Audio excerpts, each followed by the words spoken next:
अस्सलामुअलैकुम स्टूडेंट्स, उम्मीद है आप लोग खैरियत से होंगे। आज हम अपना लेक्चर 4 शुरू करेंगे, जिसमें हमें न्यूमेरिकल्स कवर करने हैं उन टॉपिक्स के जो हम लास्ट 3 लेक्चर्स के अंदर स्टडी कर चुके हैं। ये आपकी बुक की एग्जाम्पल नंबर 1 है, इसको हमें आज कवर करना है इस लेक्चर में। न्यूमेरिकल के अंदर हमें एक ग्राफ दिया हुआ है क्वेश्चन के अंदर और छोटी स्टेटमेंट लिख के दी हुई है। तो अब इससे हम सबसे पहले अपना डेटा निकालते हैं, उसके बाद क्या करेंगे, आगे सॉल्व करेंगे इसको। ये दिया हुआ है कि displacement versus time graph of a wave, जो कि बना हुआ है travelling to the right with a speed of 4 metre पर सेकेंड। हमें क्या दे दी, स्पीड दे दी, मतलब वेलोसिटी दे दी कितनी, 4 मीटर पर सेकेंड। क्या फाइंड करना है, टाइम पीरियड मतलब टी, फ्रीक्वेंसी मतलब एफ और वेव लेंथ मतलब लैम्डा। तो इन तीनों चीज़ों को क्या करना है, हमें फाइंड करना है पीरियड से।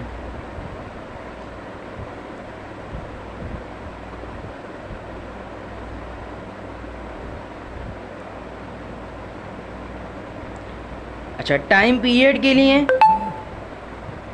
मैंने आपको एक चीज़ बताई थी कि हमारे पास टाइम पीरियड होता क्या है। टाइम पीरियड वो टाइम होता है जब एक वेव अपना फासला कवर करती है, वो टाइम जिसमें एक वेव अपना फासला कवर करे। तो देखें ये पूरी क्या है, एक वेव है, ये क्रस्ट हो गया और ये ट्रफ हो गया। क्या टाइम है, 0.3, और ये कौन सा पॉइंट है, 0.3 और 0.5 के दरमियान 0.4 का। तो टाइम पीरियड तो हमें ऐसे ही मालूम हो गया ग्राफ के ज़रिए ही। कितना आया भाई टाइम पीरियड, 0.4 सेकेंड। कैसे पता चला, ये वही कॉन्सेप्ट है जो हमने लास्ट लेक्चर में पढ़ा था। अगर आप लोगों ने वो वीडियो नहीं देखी तो आप जाके देखें, उसमें मैंने आप लोगों को ये बताया था कि एक वेव जितने टाइम में अपना डिस्टेंस कवर करेगी वो टाइम क्या कहलाएगा, टाइम पीरियड कहलाएगा। तो ये एक वेव ने 0.4 सेकंड में अपना फासला कवर किया है, तो ये क्या हो गया, इसका टाइम पीरियड हो गया। अच्छा, हमने टाइम पीरियड तो फाइंड कर लिया। अब सेकंड चीज़ हमें क्या फाइंड करनी थी, फ्रीक्वेंसी। तो अब उसको फाइंड करते हैं, किसको भाई, फ्रीक्वेंसी को।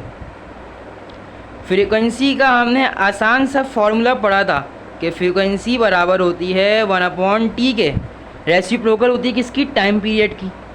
तो वैल्यू सब्स्टिट्यूट करिए आप, 1 टाइम की क्या वैल्यू आई है, 0.4। तो 1 को आप डिवाइड करवाइए 0.4 से, 1 डिवाइडेड बाय 0.4, तो आंसर क्या है हमारे पास, 2.5।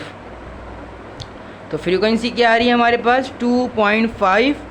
और फ्रीक्वेंसी का यूनिट मैंने आप लोगों को बताया था क्या होता है, हर्ट्ज़। तो दो चीज़ें तो हमने यहाँ फाइंड कर ली हैं, फर्स्ट टाइम पीरियड और सेकंड फ्रीक्वेंसी।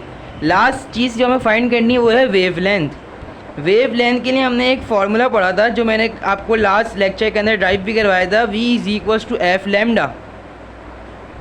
V हमें पता है, जी भाई पता है, सवाल में दिया था। F जी हमने अभी फाइंड कर लिया, और लैम्डा तो फाइंड ही करना है। तो फार्मूले को अरेंज कर लीजिए, लैम्डा यहीं रहेगा, फ्रीक्वेंसी यहाँ लैम्डा से मल्टीप्लाई हो रही है, = के इस तरफ आगे क्या हो जाएगी, डिवाइड हो जाएगी। तो इस तरीके से हो जाएगा, V velocity divide by frequency = lambda. Value substitute करिए, लैम्डा बराबर है V/F। V की वैल्यू हमें क्वेश्चन के अंदर दी थी कितनी, 4। तो 4 डिवाइडेड बाय, किससे डिवाइड करना है, फ्रीक्वेंसी से। फ्रीक्वेंसी कितनी है हमारे पास, 2.5। तो डिवाइड कर लीजिए, जो आंसर आएगा वो हमारा क्या बनेगी, वेव लेंथ। तो इसको भी डिवाइड कर लेते हैं, 4 डिवाइडेड बाय 2.5, तो आंसर हमारे पास आ रहा है 1.6। तो हमारे पास वेव लेंथ क्या आई है, 1.6 मीटर।